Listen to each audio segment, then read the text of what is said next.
Welcome everyone, and happy July. How the heck did this happen already? It's 2 weeks to August, and I'm still trying to figure out how we got through January without a panic. So it's been an interesting year for us, and I'm sure everyone else is having the same fun. This month we are up in Woodville because Paul's kind enough to offer to do a presentation on the Syllabary writing. And just by sheer happenstance, we met a new Cherokee here who's just randomly found us. So that's perfect. The reason we love bouncing around the different libraries. We get to find and introduce ourselves to more people and find more family in the area. Always a blessing. So, Alice, you hear us okay? Yes. All right then. Paul, if you don't mind, it's all yours. Can you guys hear me okay? Yes. Yeah? Okay.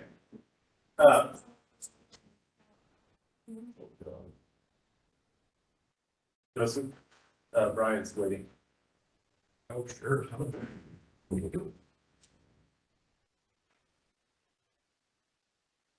Okay, well, thanks for joining us today. I'm here to talk about Cherokee Syllabary writing. And I wanted to focus on the handwriting that was in place prior to the printing press.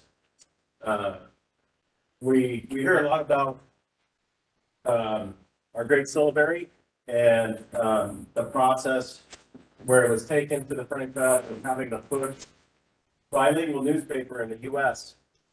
But I wanted to sort of peel back the layers a little bit and show you what it may have looked like before it was influenced by that process that took it to the printing press. And first, a little bit about Cherokee community of Puget Sound. So we are a community of Cherokees dedicated to our people's history, culture, heritage, traditions, and fellowship. Our members reside outside the boundaries of Cherokee Nation. And as a community, we're here to facilitate educational opportunities and get together for fellowship and learn more about our culture. We are a satellite community of Cherokee Nation, and we act as the official point of connection between Cherokee Nation and Cherokees in the Puget Sound area. Here's the agenda for today. My objective is to share with you what the Cherokee Syllabary may have looked like before it was modified for the printing press, and I'll do a bit of a welcome and introduction. I'll give an introduction on the Cherokee Syllabary. We'll take a look at the printed syllabary, and then we'll take a look at the handwritten syllabary. And then we're going to take a closer look at a document called the Memorial of the Cherokees of 1829. And we'll take a closer look at some of the characters in that document.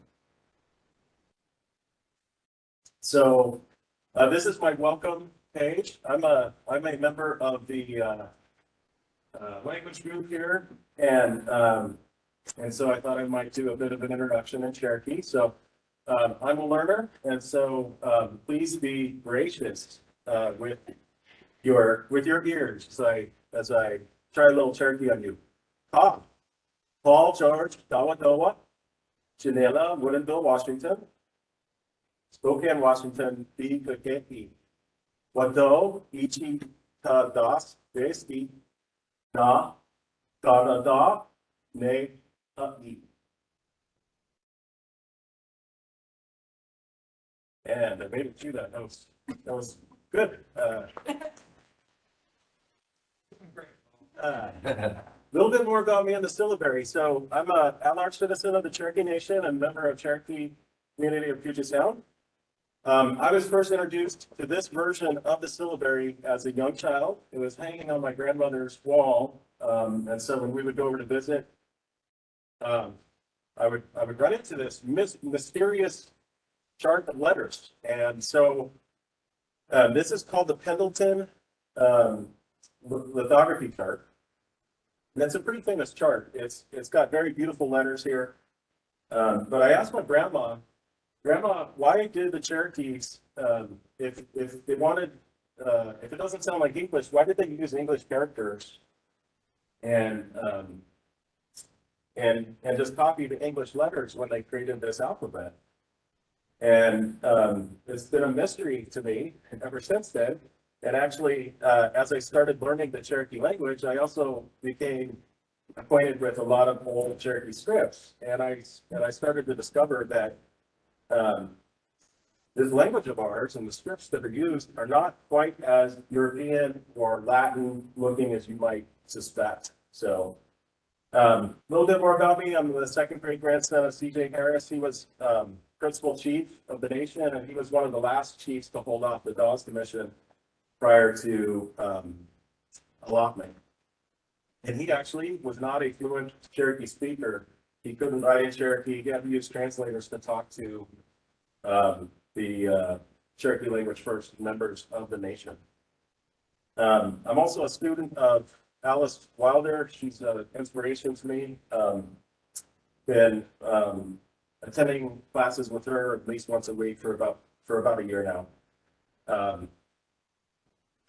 And then professionally, I'm a software product manager. So I learned about Cherokee in my free time as an avocation.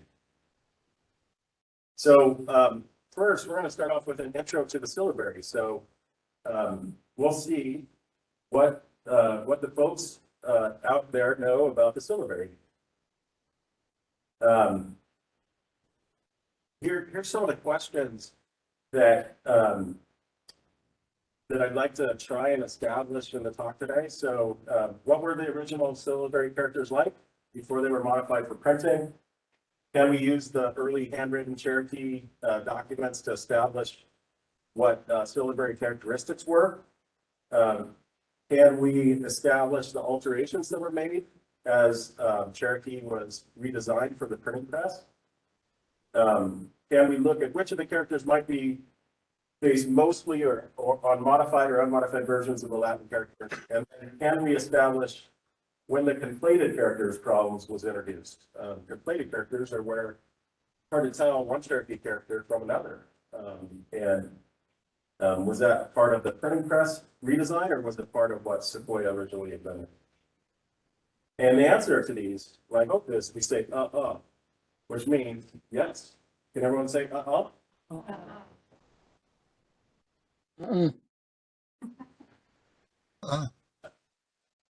job, Alice. So here's some basics. My question number one is the syllabary an alphabet? Who knows the answer to that one? Anyone know? Yes. No, it's based on sound. It's based on sound, so it's not an alphabet. Alphabet is made up of vowels and consonants, and with the syllabary, it's made up of full syllables. So the answer is no. What is the name of the inventor of the syllabary? Sequoia. Yep. Sequoia. How many characters are there? 86.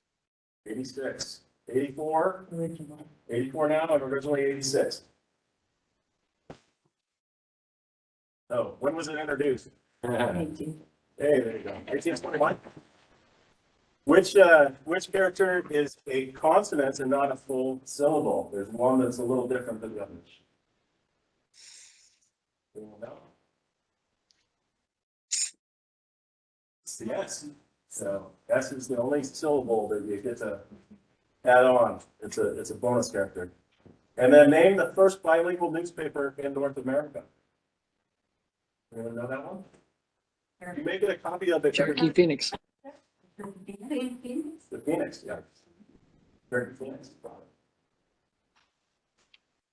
Okay, I wanted to talk a little bit about Sequoia and how mysterious he was. There's this script that Sequoia created, and we know a little bit about how that came about, but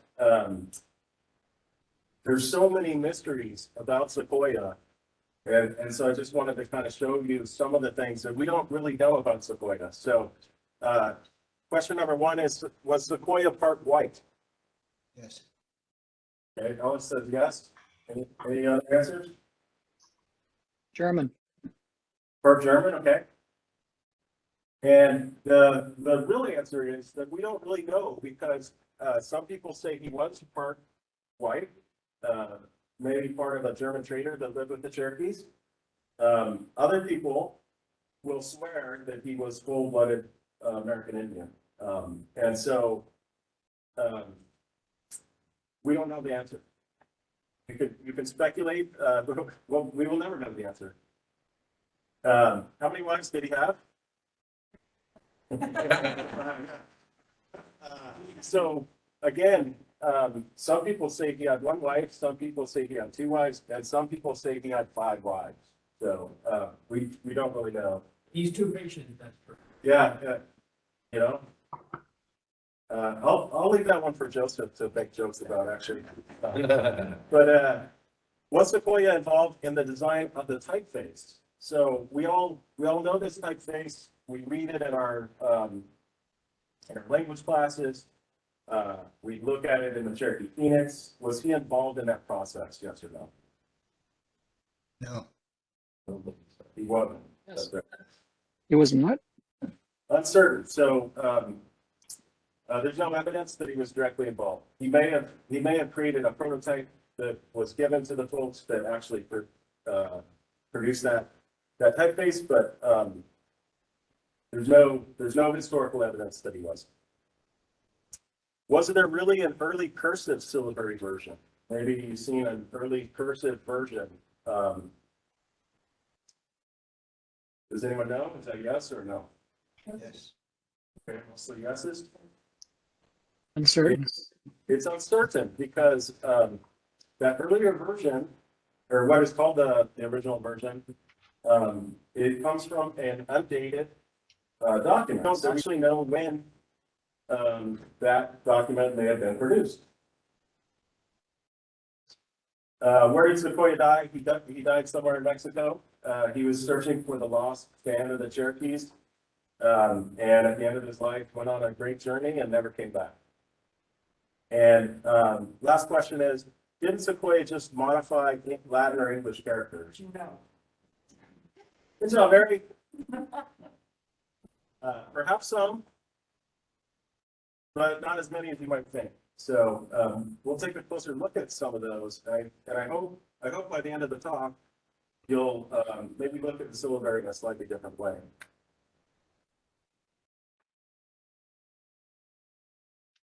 Okay, here's a glossary, just to sort of sort out some of the terminology I'm using. Let's see if I can get back to that. The syllabary we already talked about. A character is a syllabary, symbol, or glyph. It is not called a letter. A manuscript is a handwritten document. Typeface is a font design used to print. Handwritten syllabary is written by hand in the usual block style. Could be called hand printed, for example. A printed syllabary is printed on a printing press, and then the cursive syllabary we just talked about. It's from the undated, unsigned document. Some people call that the original or the longhand. And so if you see those terms, that's what I mean by those.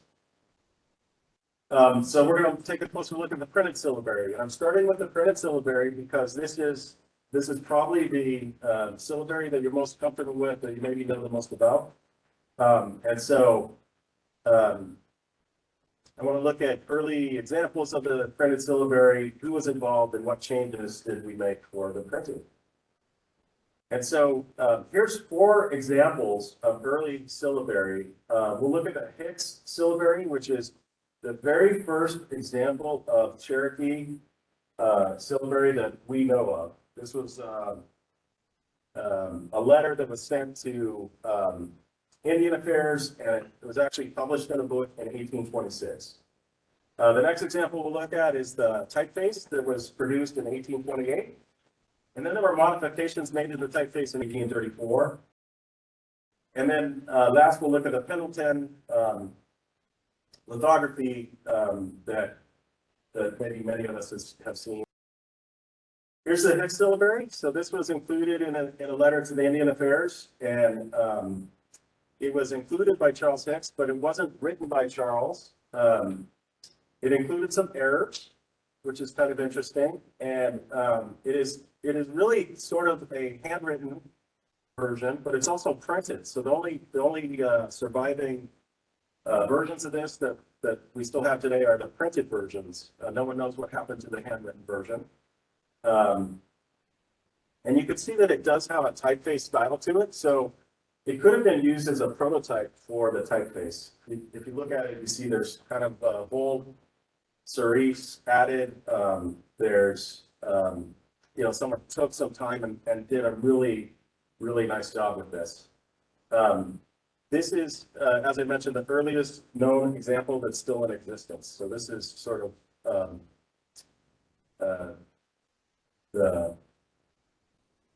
the original piece that we have to look at as far as how these forms took shape. And here's two of the mistakes that are in it. This is the da character and the te character, and you can see they look pretty much the same. So nowadays, this te character would have a sort of a hook on the end there to differentiate it. But this is, even with the mistakes, this is sort of the earliest one that we can. The next one I wanted to show you was the first typeface. So this was designed by Samuel Worcester at the direction of Cherokee Nation leaders. He worked with a typeface manufacturing company in Boston to produce it, and it was first used in 1828.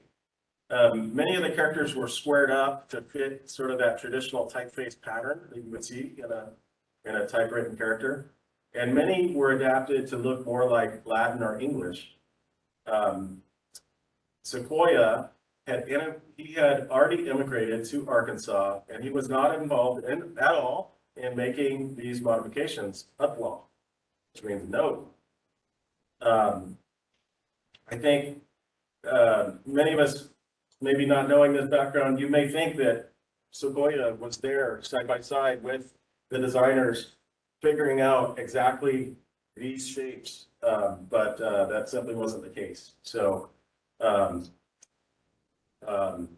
some of the ways that these letters took shape were greatly influenced by Samuel Worcester, who was a great friend to the Cherokee Nation. He was a great advocate of the language and of the syllabary, and very quickly used the syllabary to translate parts of the Bible and to help drive the Cherokee Phoenix, the first newspaper. I think for quite a bit of the history surrounding the typeface and the way it was created, people thought that Worcester did it all on his own. But Worcester was simply a friend of the Cherokees and more of a consultant. And he was involved in the ministry and in the missionaries and publishing reports and translating the Bible into a native language was a big part of what they did. So those missionaries were very, very good at understanding the publishing world. The Cherokees, on the other hand, really had not been involved in publishing before. And so they leaned on Worcester to drive a lot of the back and forth with the foundry that created the typeface. And there are letters that talk about how Worcester was working with the chiefs and how he was frustrated with them because he would design a character based on, perhaps the Hicks syllabary, modify it slightly to square it up, and the chiefs wouldn't be happy with it. And so he was definitely the designer, but he wasn't in charge, if that makes sense. There's a second typeface that came along, and this came along in 1834, and there were conflation problems where some of these characters started, they had used them for about 6 years, and some of them were really, really hard to tell apart, and so they made some changes. And so if you look at some of these forms and you compare them to what we use nowadays, there have been some pretty big changes. And so many of these conflation problems were actually introduced during the typeface design. And so they aren't found in the original handwritten versions. I'll show you that a little bit later. For example, if you take a look, I want you to take a look at a couple of them here. So this character, the fourth row down, on the third column is called flee. And you can see it looks a little bit like a letter C, but then it has a pearl and sort of a 3 shape built into it. And you'll notice that was greatly simplified with the second design. You'll also notice that the dough, which is right next to it there, was inverted at some point because in the first design, it looked a lot like a capital A or a go character in Cherokee.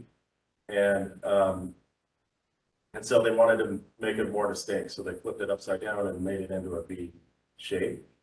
Also, the sa, which is on the first column there, looks very much like the A character, which is the first character in the upper left-hand corner.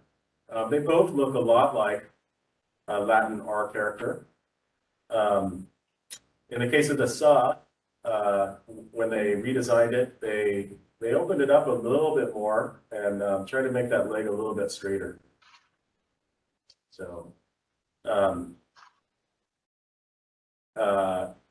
as we look at some of these changes, there's actually another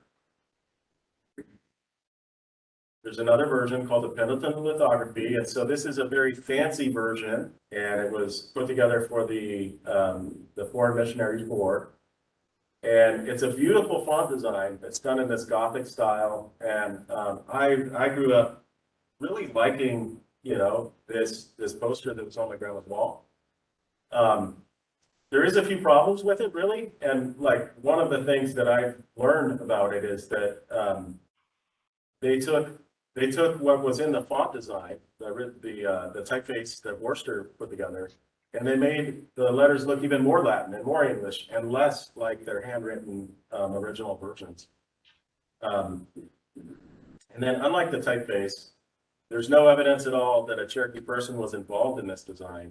Uplaw, again, no. Which is, for me, it's a little bit frustrating to see some of the changes that were made, by people that weren't really advocates for the language. So, I personally have a love-hate relationship with this particular font style. Let's take a closer look at the handwritten syllabary. And so what did it look like before it was printed with a typeface? What are some early examples and what changes were made for print? So we're going to go back in time a little bit. The handwritten syllabary existed before the printed versions, but I wanted to show you the printed versions to help put some of these shapes into context. So I'm aboard the Cherokee time machine, and we have Sequoia as our TARDIS pilot, I guess. Is that right, Sarah? Okay. And we're going to go back in time to see what it was like before. So I sampled 5 different early handwritten syllabaries for us to look at. The first is the Hicks. So we already looked at that. It kind of falls in between a printed version and a handwritten version. Next is the Memorial of the Cherokees from 1829. And then we'll take a look at what Sequoia actually created as a chart that he shared in 1839. And then we'll look at the cursive, the undated, unsigned, that some have attributed to Sequoia. And then we'll take a look at Traveler Bird's original 92 symbols. First up is the Hicks syllabary. So we already looked at this, and I wanted to show this because it is the earliest version, and it's based on a handwritten version of the syllabary. And as you take a look at the next one, which is the Sequoia version, Sequoia version, you can see that there's a lot of similarities between these two sets of symbols. Sequoyah had already moved to Indian Territory in 1839, and he visited with an author and an advocate for the Cherokee named John Howard Payne. And you can see that it's very, very similar to the Hicks versions, with just a few differences. Interestingly enough, Sequoyah signed his name with an extra S. And so you can see it down there in the lower corner. And we're not quite sure why he did that, actually. It's a little bit of a mystery again. Some of the really interesting characters that show up in this chart from Sequoyah. The first one there is a flea, which now looks like a capital C in English. The one below that is a day character, which looks a lot like a S character in English with an extra bar at the middle of it. The other one there on the side next over is low, which looks a little bit more like a G nowadays. And then the one above that is actually gay, which is missing its horizontal, or I'm sorry, its vertical stroke. So we take a look at the next one. Here's the cursive chart, and so this was found with that Sequoyah chart that we just looked at, but this is actually not signed and it is not dated, unlike the chart that we just looked at. Jack Kilpatrick found it in the Gilcrease Museum along with that other document, and he speculated that it might be an earlier form of the syllabary and written by Sequoyah. It's called the original or the longhand form by Ellen Cushman, who's an author who has written a book on this. The questions I have about this one is who made it and what does it represent? And my answer is that it's uncertain. It could be a prototype that Sequoyah put together. It could be a proposal that he put together, perhaps later in his life, for a fancier version of Cherokee. We really don't know if it really is the original or not. Quick question. Yeah, tell me, Lee. Have you tried to compare the handwriting in this chart with the one in the previous one that is attested to be the Sequoyah? Yeah, I haven't done a survey of it. Like I haven't put the math together on it, but there are some characters that do look very similar and other characters that do not. So some of those that I called out with the red circles on the prior chart, they are very, very different in this one. They're more standard in this version of the chart. So yeah, it very well could be Sequoyah that did put it together. I don't think we will ever know. And let me go ahead and pause. Are there any other questions about this or any of the other charts that we've looked at? Daisy. So I'm seeing vertical lines. Are those also characters, or are they separations between the words? Yeah, great question. They are separations between the characters. So you'll see, and actually they're squiggles. They're not straight lines. There's a little bit of a squiggle to them, which was a word separator that sometimes Cherokees would use. Is a little squiggle, or sometimes they would put little circles in between the words. Yeah, great question. Yeah, some of those on those squiggly lines, some of those symbols on those cave drawings you showed as well, in a previous language meeting. That's right. Yeah, that's right. Yeah. So there's I'm trying to remember that cave. I can't remember which one it was, but yeah. That's what it looks like. So that's what it reminded me of. Yeah, and so there's actually quite a few.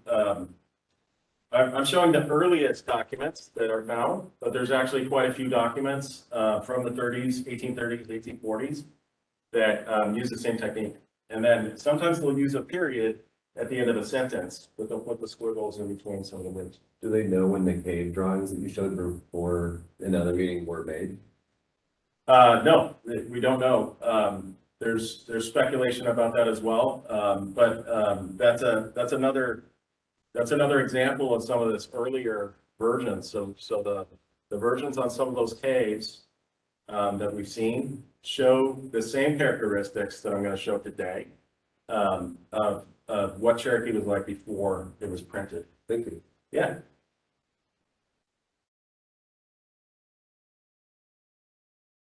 Okay. Traveler bird. So this chart comes from Traveler Bird and the controversial book Tell Them They Lie from the 1970s. And he claimed that these symbols represent the original 92 characters and that many were discarded by Worcester when the typeface was created. And so Traveler Bird blames this on Worcester, but it wasn't Worcester that was in charge. It was probably the chiefs that discarded some of these characters because they didn't see the value in some of them. Many of these do have similarities to the Hicks version and the Sequoia version, but others are totally different. So Bird claimed that he had artifacts that proved all of these claims, but he never produced anything to back it up. So he just has this chart that was printed in the book in the 70s, and no one knows where he got this from. Yeah, So this hasn't been cross-referenced with what's in the red books, what's in what? the red books? The original prayer books that have the ceremonies and stuff in them. I don't know. I don't know if they have. Yeah. I want to talk to you more about that. All right. And is this believable? My answer is it's uncertain. We don't know. He never showed the artifacts.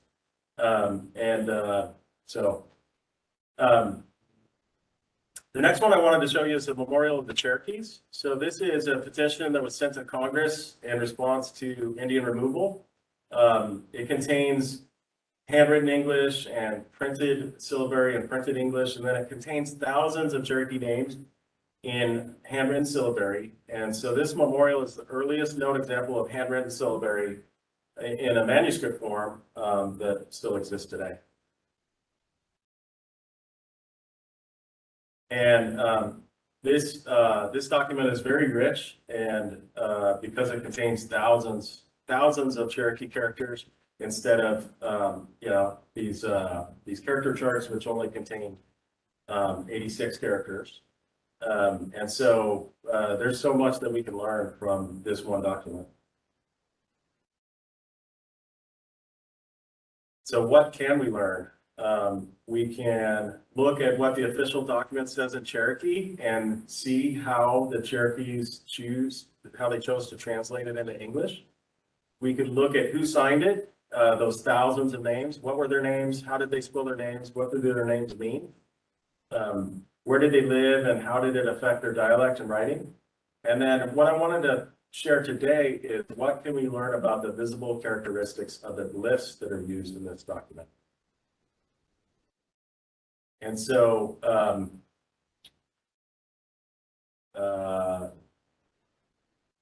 can this manuscript help us understand the syllabary characteristics? I think it can. These are the questions that I asked at the beginning. We'll answer up to this. So the syllabary glyphs that appear in the memorial are mostly most of the names are in Cherokee. Some are phonetic Cherokee or English. Some of the handwriting demonstrates adaptation to the modified typeface of 1828. And then other handwritten characters exhibit lost characteristics. So it's a little bit of a mixed bag. The Cherokee in print actually came out before this document was put together, but many of the characteristics that you see are found in the printed versions of the characters. A last note is that the memorial contains no examples in the cursive style Cherokee out of the thousands of names that are presented. The names and the signature, so it appears that given the similarity of some of the writing in this document that there were scribes that wrote the names on behalf of the citizens. Just because they did write a name down doesn't mean that the person was illiterate. Could be that the scribes were asked to keep the document nice and tidy, and or that the person wasn't skilled at using pen and ink.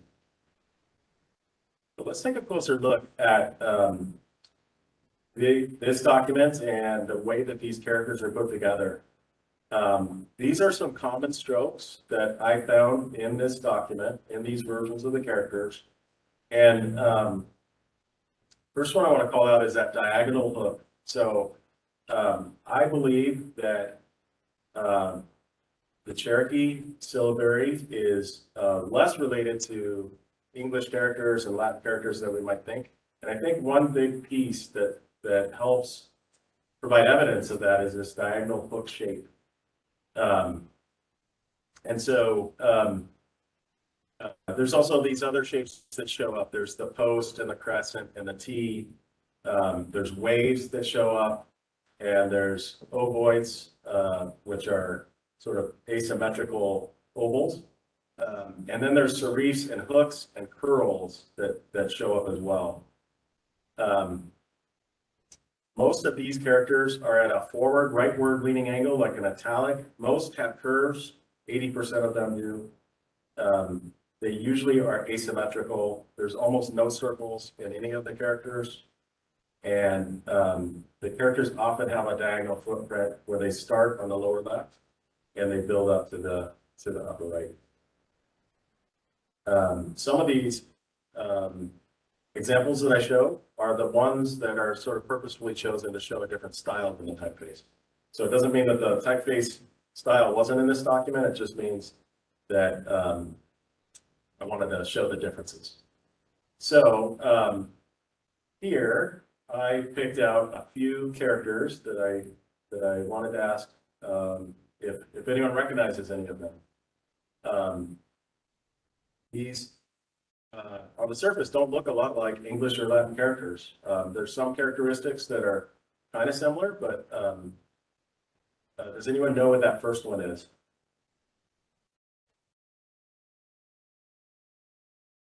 Nobody wanted a quiz. That's okay. Let me go through some of these. That's a day character. So in a modern Cherokee typeface, that would look like an S with 2 bars. It doesn't look much like an S. The next one is an A character, which nowadays looks like a Roman R. And you can see that in this case, it's more like a P shape with a C attached to it with a crescent. The next one is a WA character, which most people would say looks like a G nowadays. In this case, you can sort of see that the wave comes out in the middle of the character, which makes it a little bit less like a G than we might think of it nowadays.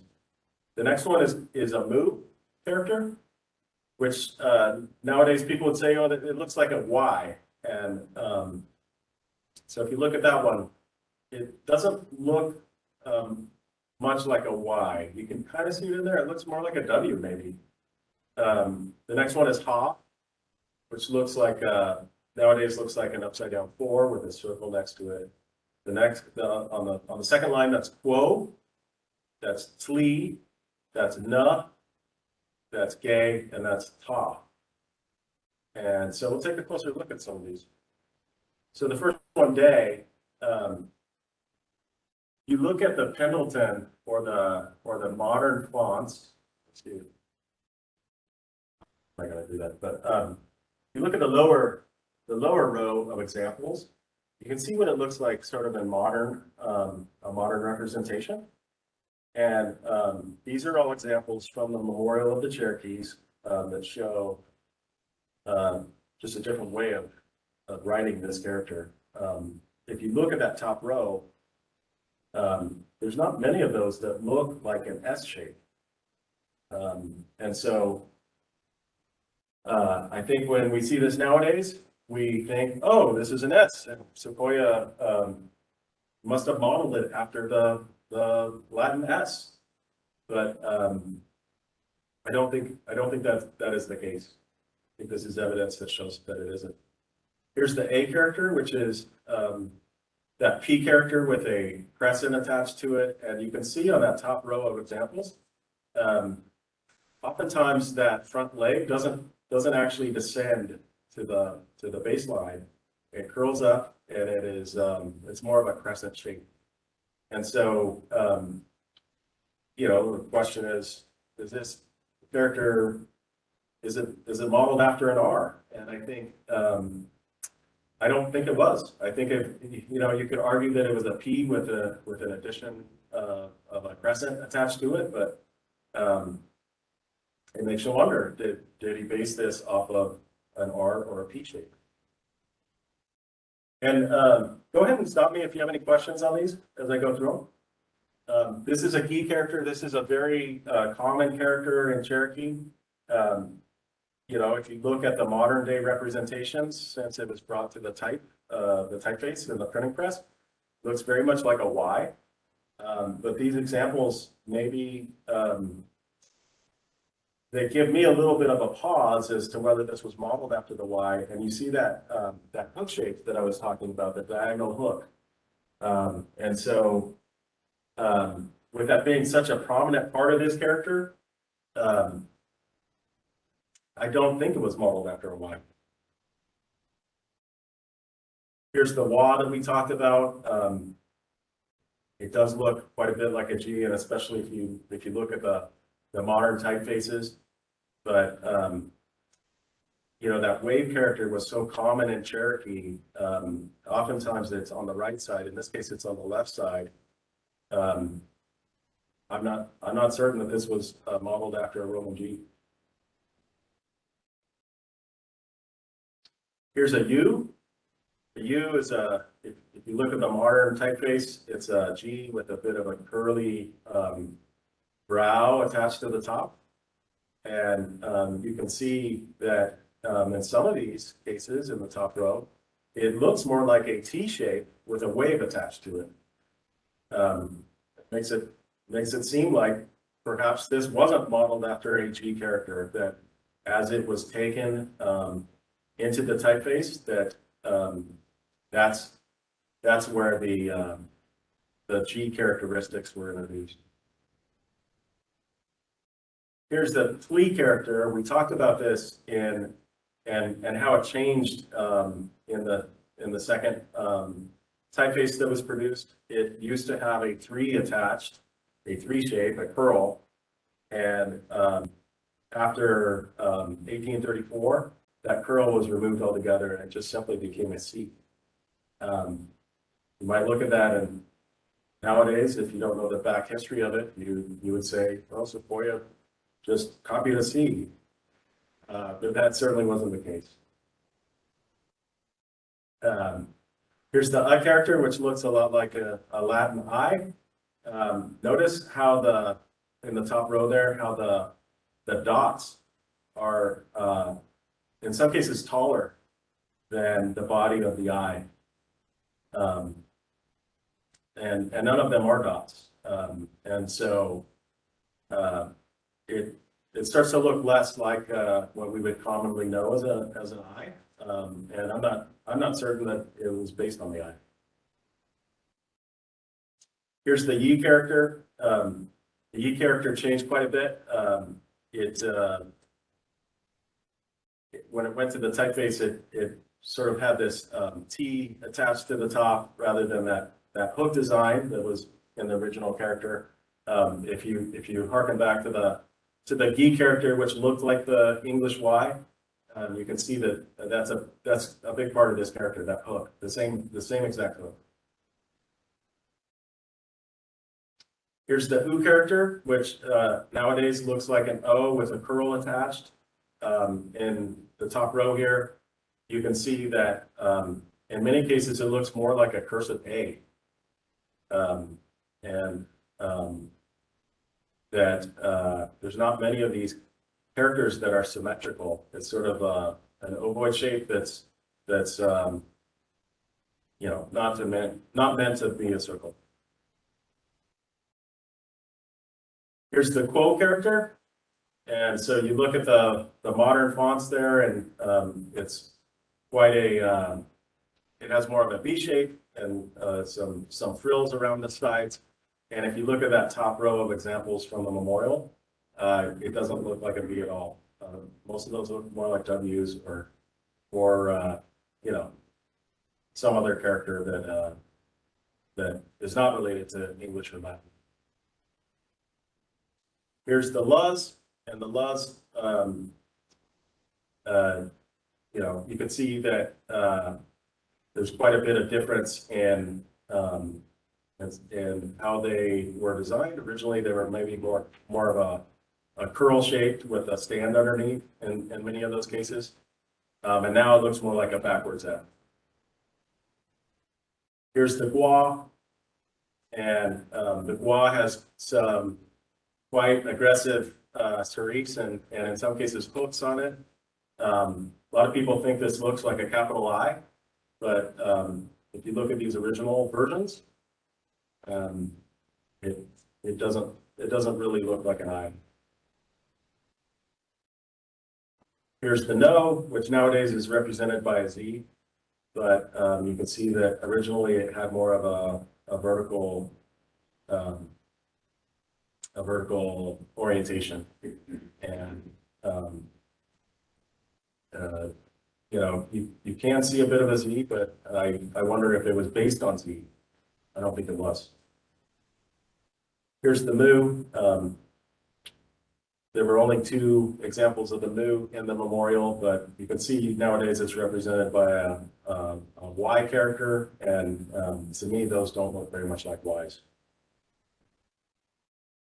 Here's na, and you can see the modern representation there, and I also put the U next to it, and you can see the similarities between the U over there on the right side and the no. And these, this is my last, second to last slide. These are some mystery characters that were in the document that don't seem to correspond exactly to any of the Cherokee characters. Tommy Lee suggested that first one is what's called a ligature, which is a combo character of 2 characters. So that I believe that might be a Yigi character. The second one might be a Joe character that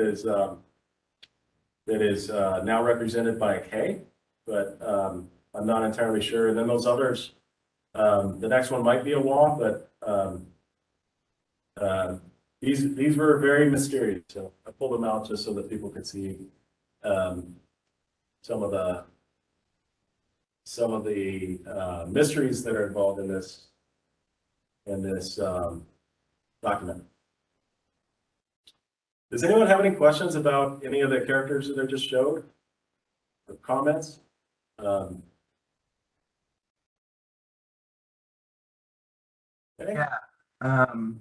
Looking at these characters, it really makes me question if they're based off of Roman or Latin influence at all, and if maybe there's a different language that they were influenced by. Like, they look almost more similar to Sanskrit than they do Latin English. What are your thoughts on that? Yeah, I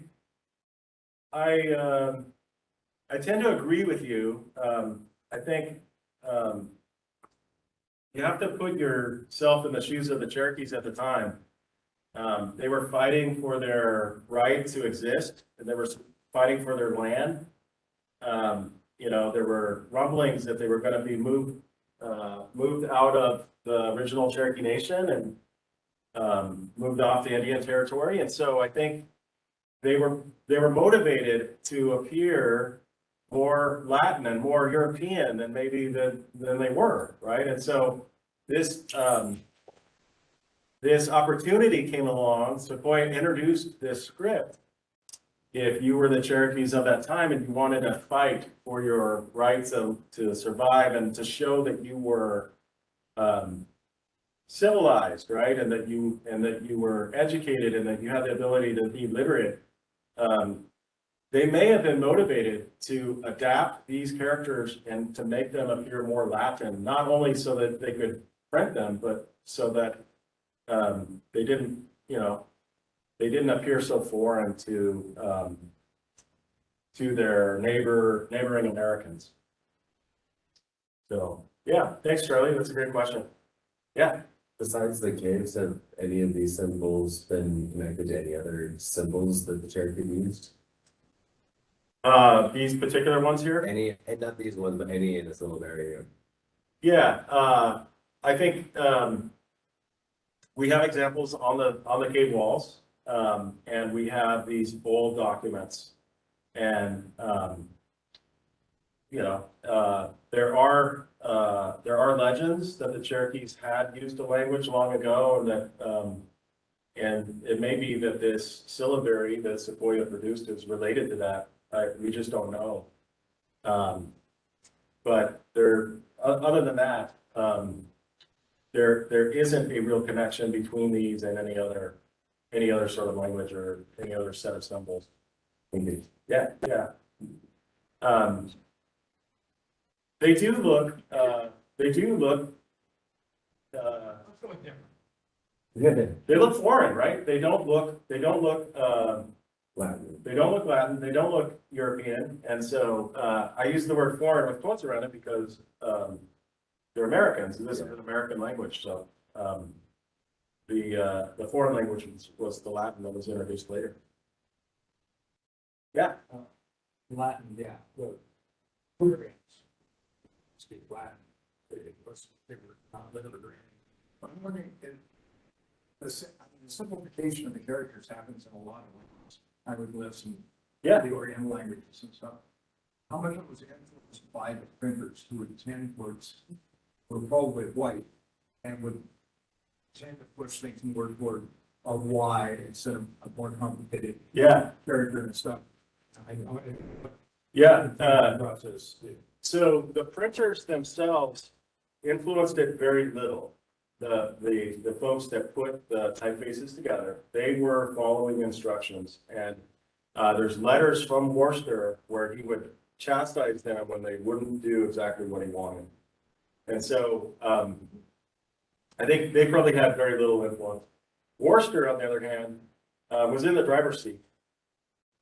And so in his letters to the folks that put these characters together, he designs them, he shows them, and there's, right off the bat, there's like 14 to 15 of them that he says, go ahead and use the English equivalent, right? So the no character that we looked at had a vertical orientation with the, with the two T's. And yeah, if you wanted to make that into a Z, you could do that. In my mind, it was unnecessary, and it was an example of where he influenced the language we use nowadays that is different, and it very well could have been much closer to the original. There really wasn't a reason not to keep it that way. Yeah, Mary. Several years ago that when they were actually making the printing characters, some of the characters were difficult to make them, so they changed them up a little bit, but I don't know who anymore. Yeah, That's why I heard a lot of things. yeah, And yep, another thing is, how everything was written, like aw, and then all the words going down, saw, all the words with that same sound going down. That was such a good thought because they had a cabinet that they kept the reference in, that's right, yeah, and they found a method that, I don't know, that kept it rhyming, and it feels when you teach the Cherokee in your mind. He said, for example, like aw, which is like the letter B, as they're going down, he said, well, this is your top family person. And then all these other ones going down will have the aw in there. But they're the aunts and uncles and children. there you go, yeah. Yeah, and actually, let me repeat some of what Mary said, for those of you online. She was pointing out that, the arrangement that we're all familiar with was actually, based on, how printers organized their typefaces into a very organized grid. And so, if you look back at the lithography, you'll notice that it is organized in columns. And so that was actually sort of designed or introduced by Worcester. If you look at some of these other charts that I put up here, this actually represents what is called the arrangement of the inventor. So Sequoia put the characters in this alphabetical order, starting with A, A, La, G, Na, right? Which that's just how he did it. It really has no order, no logic to the order that we know of, but perhaps he had a reason to do it that way. So, and then also, if you look at some of the characters on here that are circled in red, so if you look at the one up in the upper right-hand corner, that's Mo, and Mo in the second typeface